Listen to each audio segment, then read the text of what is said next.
Vamos a um primeiro print, coloca um print aí, de uma matéria do El País. Eu achei interessante, Silvia e Rodrigo, porque eu estava lendo essa matéria do El País no caderno Cultura. E o que eu tenho percebido é que as mídias, não só do Brasil, mas as mídias do mundo inteiro, elas têm uma tendência a ver as escrituras sagradas, o texto bíblico, como mitologia, como alegorias, como fantasias, como lendas. E nessa matéria fala do fim do mito do reino de Davi. Está dizendo ali de construções lá em Jerusalém que ampliam a área de Jerusalém, dizendo que eles usam a expressão de que o reino de Davi foi uma fantasia, um mito, como se não houvesse isso. Com certeza, você tem conhecimento em loco, eu já vi filmagens suas lá em Israel, em Jerusalém. Como é que é essa questão ali? Como é que o israelense vê essa questão de Davi?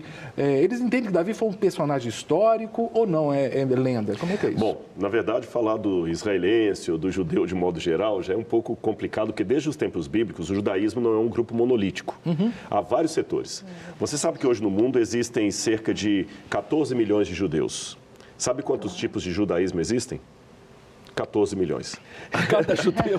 Então, o que acontece? Você tem o judeu ultra-ortodoxo, que tem uma ideia literalista da Bíblia, tem o judeu da Cabala, que tem uma ideia da Bíblia até voltada para o misticismo, para o espiritismo, e tem o israelense secularizado, que acredita que tudo é um mito, que não aconteceu nada daquilo, tem o acadêmico que acredita, ou seja, tem variadas formas. Essa ruptura, até aí eu posso dialogar bem com a pastora Silvia, começa na história, porque a história é anterior como ciência à arqueologia. A arqueologia é uma ciência nova, século XIX para cá. E quando a arqueologia começou no histórico-culturalismo, ela começou justamente de mãos dadas com os historiadores. Os historiadores avaliavam muito a fonte histórica escrita, e os arqueólogos também.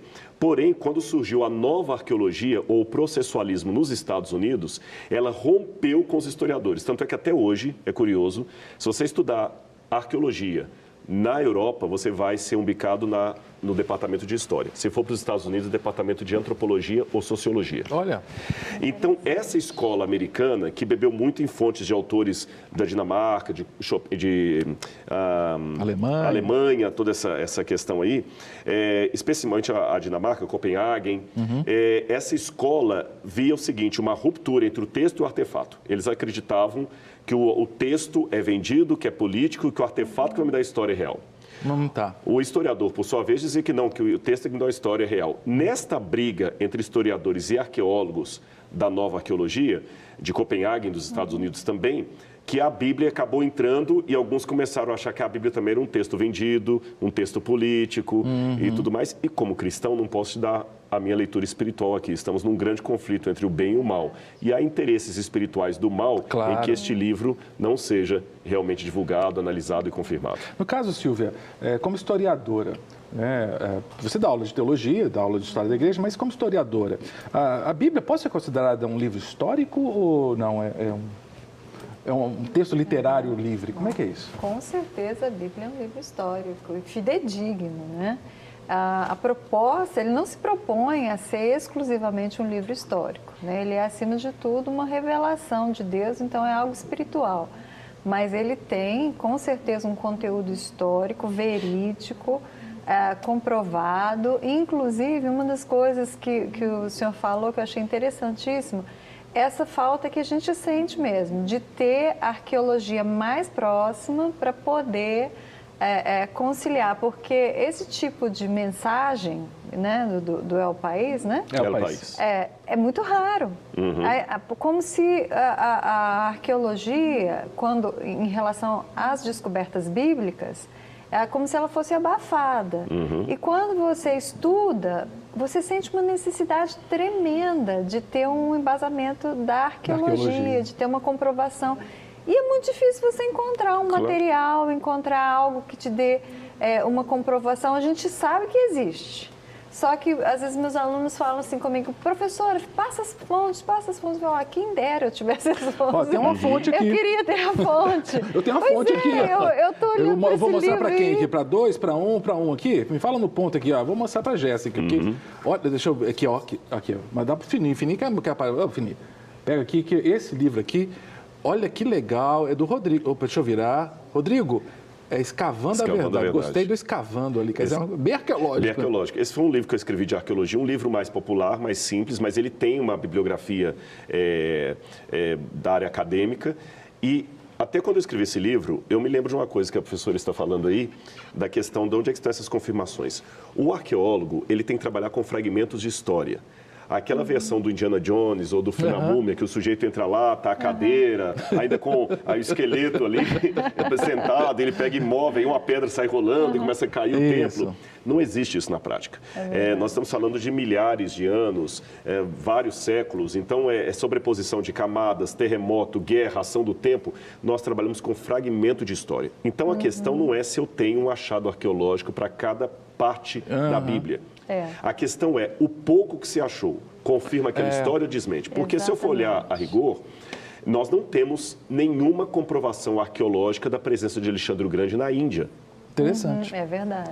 As biografias mais antigas de Alexandre o Grande são datadas de 300 anos depois da morte dele. Pitágoras, nós não temos nenhuma comprovação histórica ou arqueológica da existência de Pitágoras. E até hoje os matemáticos falam de Pitágoras. Então, quer dizer... Não tem nenhum rascunho do teorema nada, lá? Não tem nada, pelo contrário. Nós temos os egípcios usando o teorema de Pitágoras, pelo menos por volta de 1500 a.C. O mesmo teorema. E não se tem fragmentos que apontam para um sujeito chamado Pitágoras, muito tardios. Não temos nenhuma evidência histórica da existência de Pitágoras, de Sócrates, de Platão. Não temos nenhuma comprovação assim, bateu, a arqueologia achou. Agora, ninguém duvida da existência dele, mas Jesus duvida. Então, nós temos realmente fragmentos de história. Mas não é só para a arqueologia bíblica. Se eu trabalhar com a arqueologia da Grécia, a arqueologia romana, a arqueologia egípcia, também são fragmentos em relação ao que eles produziram. Silvio, Rodrigo, a gente tem algumas perguntas. Coloca na tela, produção, a primeira pergunta aí, para a gente aproveitar aqui, historiador, arqueólogo, né? Coloca na tela a primeira pergunta. Tá. Silvio, eu vou jogar para o Rodrigo essa aqui. Com certeza. Porque isso tem incomodado muitas pessoas, Rodrigo. Já temos visto até fotos aéreas. Há evidências arqueológicas da Arca de Noé. Dizem que lá no Monte Ararat tem lá fragmentos e tudo. A gente não sabe se isso é mito, se é verdade. Você que é arqueólogo, você é da área, né? Tem alguma evidência ou não? Não, na verdade, e por coincidência, eu cheguei da Turquia segunda-feira. Que legal. E eu estava conversando isso com o pessoal turco lá no domingo, quer dizer, agora recente, né? Porque o Ararat fica na Turquia, por isso que eu mencionei a Turquia. Nós temos, eu cataloguei, até pouco tempo atrás, 48 supostos achados da Arca de Noé. E posso dizer que 100% desses aí são falsos ou inconclusos. Por exemplo, André Parrot descobriu um pedaço de madeira lá na coisa e falou, madeira da arca. Não tem nada a ver isso aí. Seria uma coisa de eu falar do pastor Márcio Valadão e eu encontrar aqui uma caneta aqui no estúdio e falar assim, essa caneta foi do pastor Márcio. Gente, uma caneta. Daí a prova que o pastor Márcio teve aqui, porque tem uma caneta que foi dele, mas tem o nome dele na caneta, não tem esse pedaço de madeira. E foi datado depois por carbono 14, que era madeira da Idade Média. Tá certo? Teve o Ron Wyatt, que disse que encontrou a arca fossilizada. Isso tudo é mito. Tanto é que em inglês eles têm até uma piadinha que tem archaeology, de arqueologia, e ark, com K de arca, archaeology, fazer um trocadilho. Nós temos, sim, muitas evidências de um dilúvio global. Se você conversar com um geólogo, mesmo um geólogo que não acredita na Bíblia, ele vai dar aspectos para você que indica que o mundo um dia foi completamente inundado por água, por tsunamis, por violência. Os próprios dinossauros morreram numa catástrofe de um impacto de um meteoro que causou uma catástrofe mundial. Você tem, aqui em Minas Gerais, você tem fósseis de conchas. Minas Gerais já esteve debaixo do mar, a Gruta da Lapinha debaixo d'água. Exatamente. Então, eu não tenho uma prova da Arca de Noé lá, mas eu tenho muitas evidências de um dilúvio global, como a Bíblia apresenta que aconteceu. Eu sempre brinco com os meus alunos, eles falam, professora, tem provas científicas do dilúvio? Eu falei, do dilúvio não, mas tem de uma hecatombe hidráulica. Isso tem, né? Claro. É que muita gente, muitos cientistas aceitam que o mundo passou por uma hecatombe hidráulica, mas não pode falar a palavra dilúvio. Né? Esquece essa é a palavra dilúvio. Então, é interessante. Esse semestre eu vou ministrar de novo o panorama do Velho Testamento e com certeza eu vou indicar esse livro. Então esse aí já é o seu, como viu? uma ferramenta. Esse aí é o seu. Ô, Rodrigo, mas é pro apresentador que traz o presente. Mas vai ser que... A gente é casado. A gente abençoa a esposa aí. Agora, Esse é o seu, viu? Obrigada, essa questão glória a Deus. é interessante, por exemplo, do dilúvio, né? Da Arca de Noé. Eu lembro quando eu fiz história, isso foi foi 1981. Na aula de história antiga, falavam da epopeia de Gilgamesh, ou Gilgamesh. Eu achava legal aquele negócio, e falava daquele negócio da Babilônia, e falava de um evento planetário de chuva torrencial. E é engraçado que os historiadores aceitam a epopeia de Gilgamesh ou Gilgamesh, mas existem ao dilúvio, né? O curioso é o seguinte, às vezes alguns céticos são como passarinho, você dá tiro num galho e eles pulam para o outro. Antes da descoberta desses tabletes, aí não só o Gilgamesh, você tem o épico do Atrahasis, o Tnapshtim, todos contam versões do dilúvio, inclusive um agora...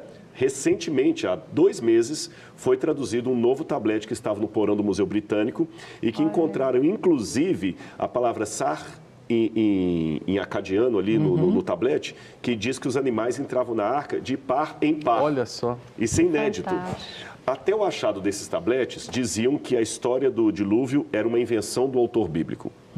Quando a arqueologia mostrou isso, que é uma história que se espalhou por todo lado, agora eles mudaram.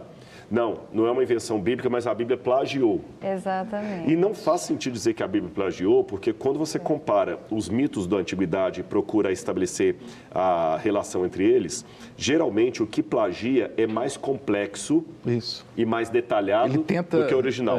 E a Bíblia, ela é tremendamente mais simplificada que os originais.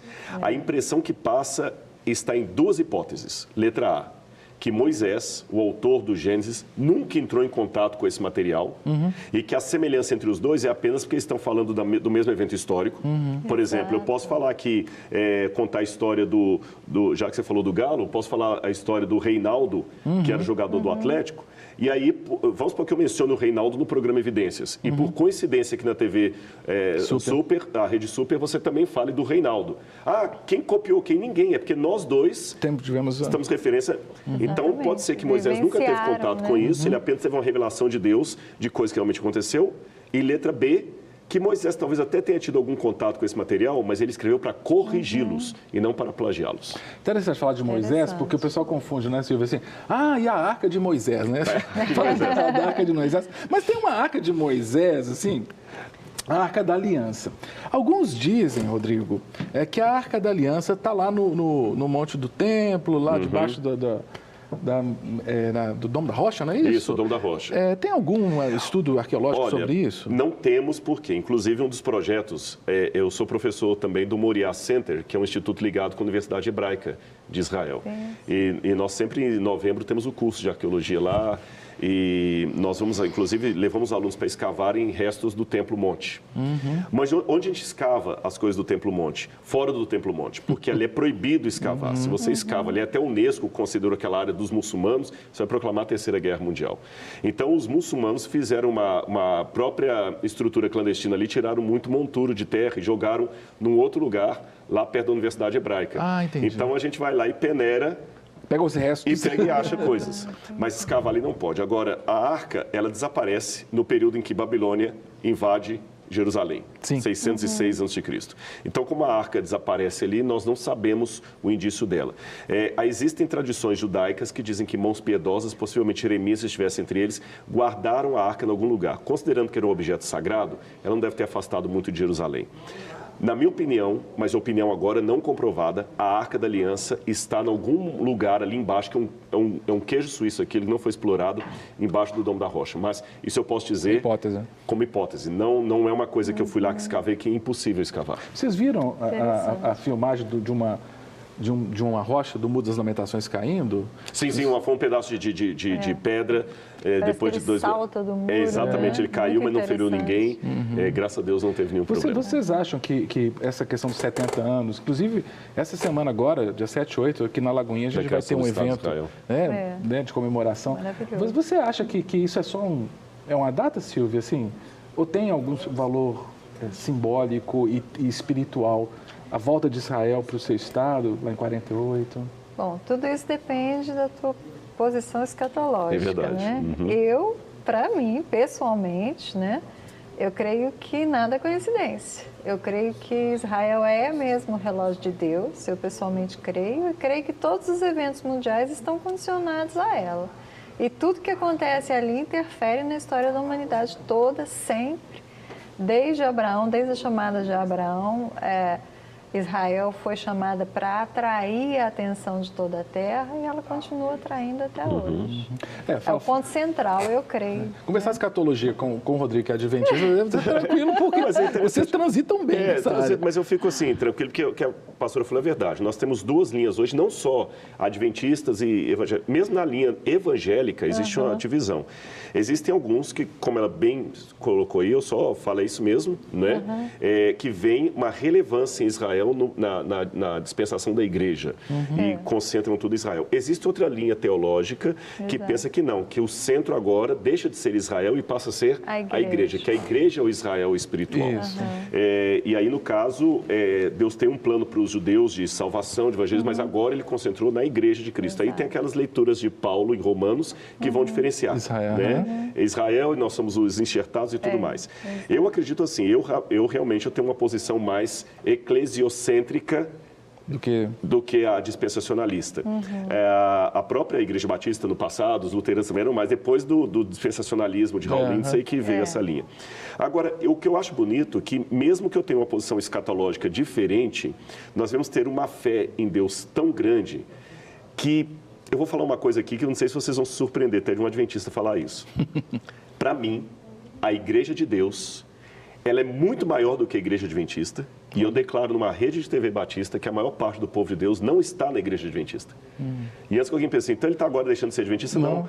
É porque eu acho que eu tenho que ter a convicção daquilo que eu creio, mas ao mesmo tempo sabendo que Deus tem sinceros discordantes de mim e que a Igreja de Deus é maior do que a tabuleta onde eu estou, porque eu não sigo tabuleta, eu sigo a Jesus. Então eu tenho as minhas posições adventistas, mas a família espiritual de Deus para mim, tem os batistas, tem os metodistas, tem os presbiterianos e tem alguns que até desigrejados que às vezes eu discordo da postura, mas são pessoas que entregaram o coração a Cristo e quem sou eu para julgar? A igreja invisível, né? A verdadeira igreja é a igreja invisível. Eu até coloco, eu fiquei feliz de ter essa posição até diferente de pensamento aqui, para dizer até uma frase de um que não era nem adventista nem batista, Santo Agostinho. No essencial, unidade. No não essencial, diversidade. Em tudo, caridade. Com essa, conversei no intervalo com o Rodrigo, a Silvia ouviu aqui, porque como o Rodrigo ele é adventista do sétimo dia, tem sempre a pergunta do sétimo dia. Né? E a gente falou um pouquinho de escatologia também, né? Que é a parte adventista do processo, né? Aí vamos para o sétimo dia, com o auxílio do Jean. O Jean, obrigado, Jean, lá de Aracaju, Sergipe. Ele manda a pergunta e vem a pergunta. Doutor Rodrigo, biblicamente, devemos guardar o sábado? Eis a pergunta que não quer calar. Vamos ouvir, Rodrigo. Então, eu vou, irmãos, eu até aproveito esse ensejo aqui para esclarecer uma coisa para vocês em tempo rápido aqui. Em primeiro lugar, o sábado não leva ninguém para o céu. Se algum adventista, judeu, qualquer um falar que ele é salvo, que guarda o sábado, fala assim, você não entende nem de Bíblia, nem de adventismo. O que me leva para o céu é a graça de Cristo que eu aceitei mediante a fé e por isso entreguei minha vida a Cristo. O único processo de salvação é esse, eu não conheço outro. Guardar o sábado não leva ninguém ao céu. Então por que vocês guardam o sábado? Muito simples. Eu devo ter agora pessoas que estão me assistindo que são da Assembleia de Deus, metodista, presbiteriano. Por que você não adora imagem de escultura? Se você respondeu porque você não adora imagem e escultura, se você me respondeu por que você não rouba, se você me respondeu porque você não adultera, você está respondendo porque eu guardo o sábado. Só isso. Perfeito. Mas eu quero deixar bem claro que, e eu vou colocar aqui uma posição adventista. Vocês já ouviram falar, inclusive, da Ellen White, que é um assunto polêmico. A gente não idolatra a Ellen White. Tanto é que nós não temos teologia whiteana. Existe teologia luterana e ninguém acusa os luteranos de seita. No metodista tem a teologia calvinista. Nós não temos uma cadeira de whiteismo, whiteano, não existe isso. Mas eu vou citar Ellen White assim como um calvinista pode citar, como um presbiteriano pode citar Calvino.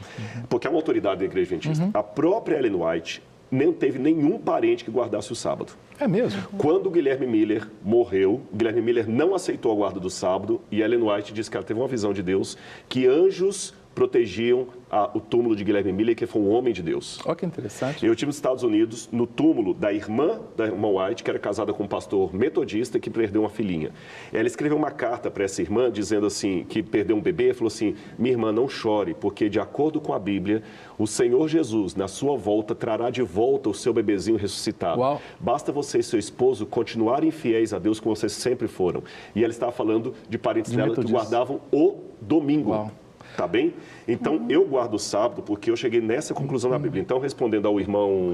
É Jean de Aracaju. Jean de Aracaju. Jean, eu, Rodrigo, particularmente, acredito que é o sábado que deve ser guardado. Mas também acredito que os meus irmãos aqui que guardam o domingo são tão fiéis a Deus, na luz, na compreensão que eles têm, como eu. Então, nós temos uma discordância, eles acham que é o domingo, eu acho que é o sábado, alguns acham que não é dia nenhum, mas uma coisa eu digo, quem guarda o sábado, para o Senhor o guarda. Quem não guarda, para o Senhor o guarda. O meu papel aqui é falar da minha convicção, respeitando a espiritualidade do meu irmão, que é tão sincero a Deus como eu. Opa! E o céu que eu acredito, não vai ter um bairro só para adventista, não. É verdade. Vai ter para todo mundo. Aqui, ó. É verdade. Salva de palmas. Você citou Romanos, é bem interessante. Você citou Romanos, você citou o Novo Testamento, claro. Dessa perspectiva de que quem faz para o Senhor. Não é? E a gente tem que ter um respeito muito grande, e eu tenho um respeito por todo aquele que é sabatista, usando um termo que é clássico, né? Porque demonstra fé. Eu tive alunos na universidade, nós também somos professores universitários, Rodrigo, e é interessante porque, por exemplo, a gente tinha aula sexta-feira à noite, né? E esses alunos se matriculavam e vinham conversar. Professor, o que eu faço? Eu falo, querido, é uma decisão sua e a sua fé. Não é? Eu não posso te dar presença se você não está presente.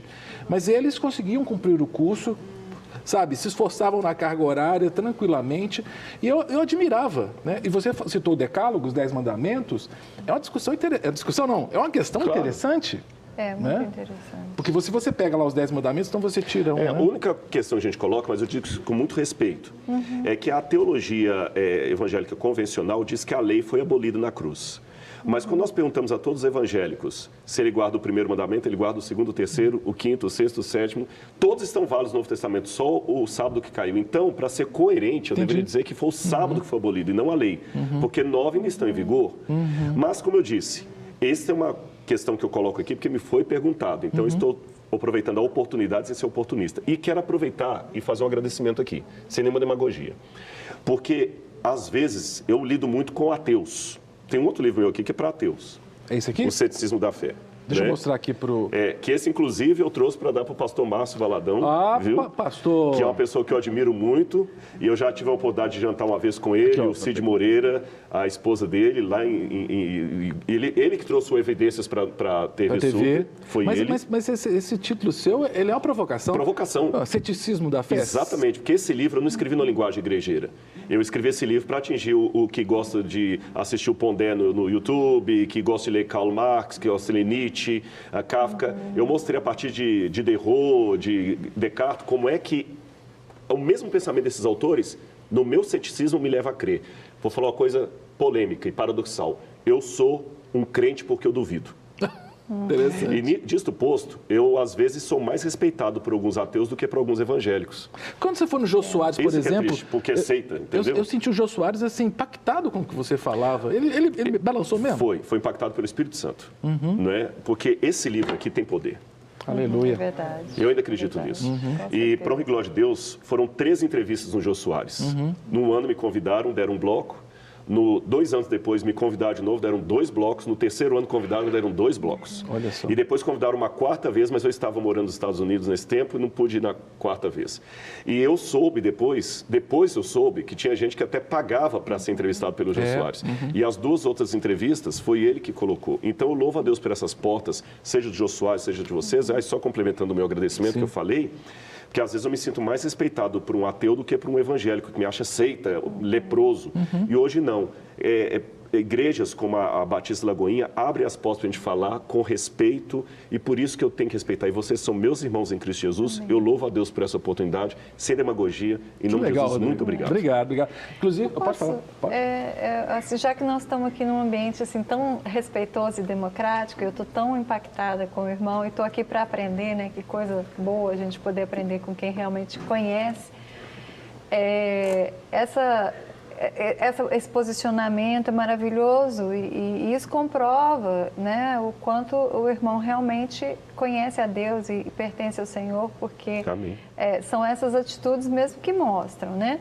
E como o irmão colocou assim, a maneira que ele interpreta, eu estou me sentindo na liberdade de falar como eu penso, né? Com todo respeito também, entendendo que as diversidades, elas acontecem dentro da igreja de Cristo, né? A gente não tem discordância só com quem não é da igreja, mas dentro da igreja nós temos várias discordâncias. Do corpo de Cristo, né? Dentro do corpo de Cristo. E é normal, porque a Bíblia fala que em parte conhecemos. Quando vier o que é perfeito, aí nós vamos saber na totalidade, mas nós só sabemos em parte, então nós não temos como saber tudo, então o nosso conhecimento dele sempre vai ser limitado, por maior que seja, né? Mas uma coisa que eu entendo, assim, em relação à guarda do sábado, e a guarda do sábado, ela está intimamente ligada à adoração, né? Porque na aliança, no tempo da lei, existia um dia exclusivo para a guarda, né? Para a consagração daquele dia ao Senhor, e também existia um lugar, né? Que era o templo, que era um lugar exclusivo. Eu entendo que esse mandamento ele não foi abolido, ele foi ampliado, né? Porque perguntaram para Jesus onde se deve adorar, né? E ele disse, em espírito e verdade. Em espírito e em verdade, ou seja, não tem mais uma geografia para a adoração, né? E em relação ao quando deve se adorar, né? Eu entendo que o sábado, em hipótese alguma, ele foi abolido. Eu entendo que os demais dias foram levantados, porque se o sábado era o dia de adoração e consagração a Deus, em Cristo Jesus, com a presença do Espírito Santo morando em nós, a segunda também é a terça, a quarta, a quinta, a sexta e o domingo. Então, na realidade, para mim, em Cristo Jesus, todos os dias se tornaram sábado, porque todos os dias se tornaram o dia do Senhor. Hoje, este é o dia que o Senhor fez, nos alegremos nele. Então, eu entendo que Cristo trouxe a plenitude da lei, né? Então, não creio que a gente tem que abolir. Às vezes meus alunos perguntam, é certo guardar o sábado? Eu falo, claro que é. Como é certo guardar a segunda, a terça, a quarta, a quinta, porque o cristão ele não tem mais dia secular.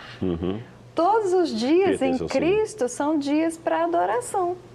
Então, eu vejo mais por essa perspectiva. E por incrível que pareça, a sua perspectiva, apesar de ser discordante, conecta com a minha maneira de ver.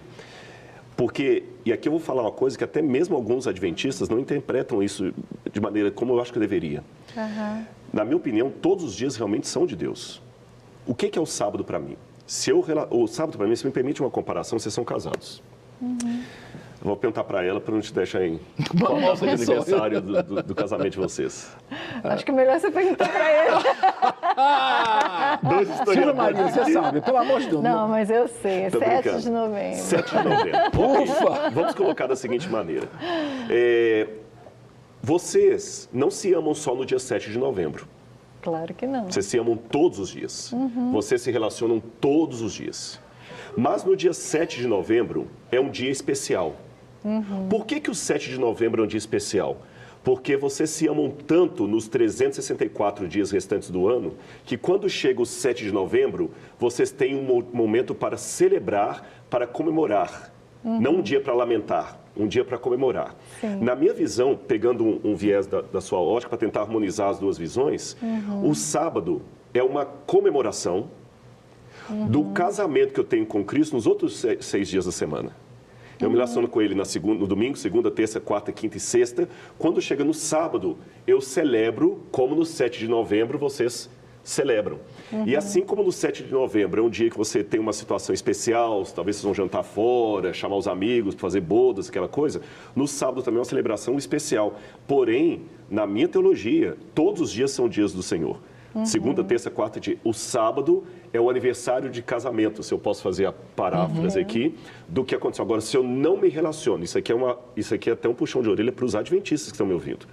Se eu não me relaciono com Jesus, domingo, segunda, terça, quarta, quinta e sexta, no sábado eu não tenho que comemorar. Eu posso até guardar o sábado, mas aí não vai ser como fruto da minha relação com Jesus, não é?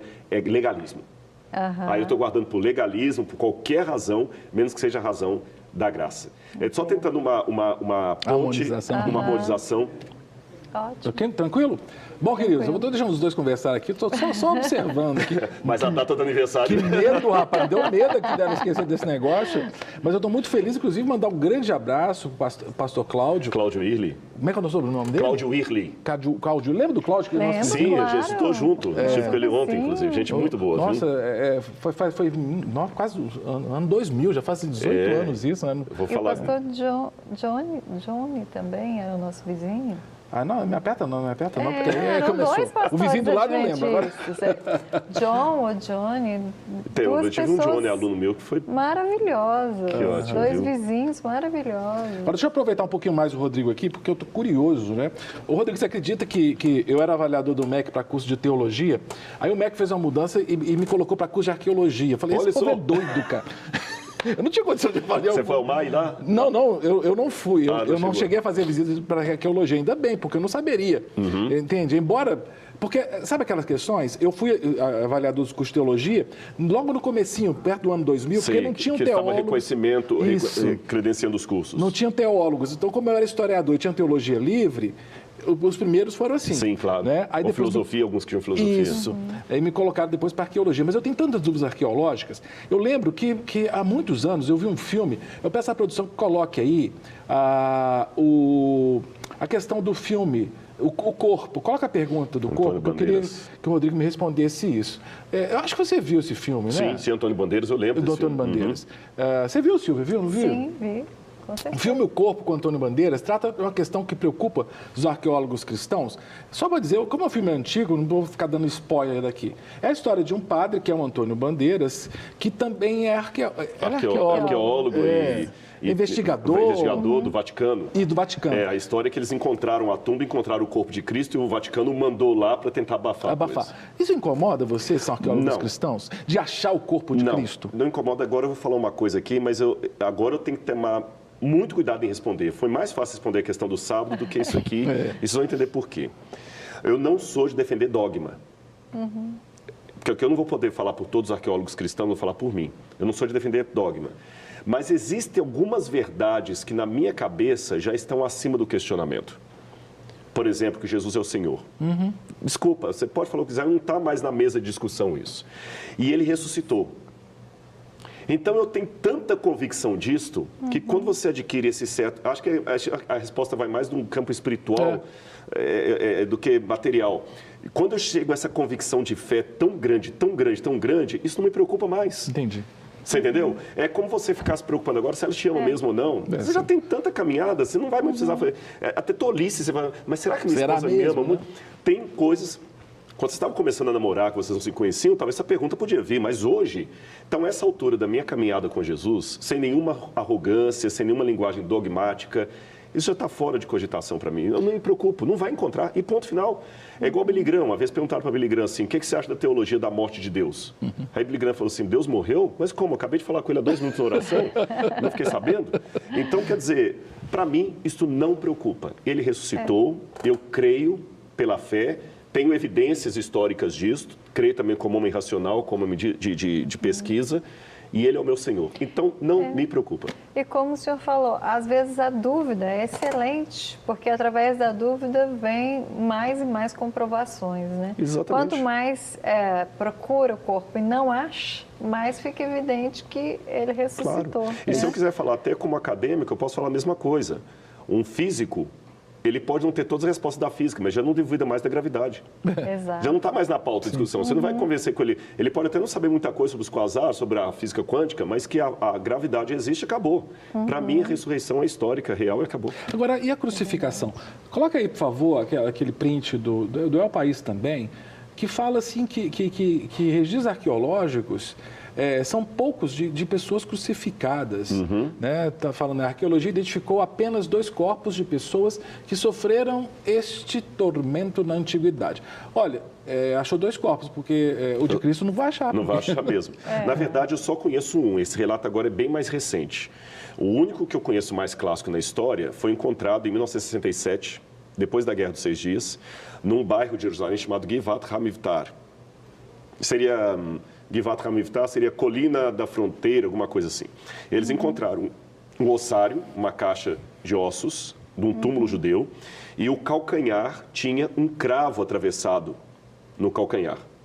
Tá certo? Parece que alguém foi crucificado e foi retirado da cruz e sepultado. Foi o único caso, porque os crucificados não tinham direito a um sepultamento digno. O corpo deles era lançado numa piscina de areia chamada Putenescum. Eu sei que o nome em latim lembra um calão em português, mas o sentido daquela palavra em português que muita gente está pensando é justamente essa, apodrecer, putrefazer. Então, Jesus é o único caso excepcional, aliás, Jesus é um dos poucos casos excepcionais na história de um crucificado que teve direito a um sepultamento pela intervenção de José de Arimateia e a ação do Espírito Santo. E o segundo é esse que estava nesse caixão, o nome dele aparece na tampa desse ossário de pedra, Yohanan ben Hagakol. Então, são os 2 casos. Existe um terceiro que agora estão divulgando aí, mas eu ainda não vi os dados científicos desses. Historicamente, não há mais negativa, né, Silvia, de que Jesus Cristo de Nazaré existiu, né? Historicamente, não. Eu sempre falo, Jesus é o homem mais documentado de toda a história, de várias fontes, as fontes mais variadas possíveis, né? Então, em termos de historiografia, não tem como questionar o Jesus histórico, é impossível, né? O homem mais documentado de toda a Terra. Não quer ficar um segundo por fora da nossa programação? Agora você pode nos acompanhar através das plataformas digitais. Não perca tempo, acesse, curta e siga-nos. Fique por dentro de tudo o que acontece por aqui.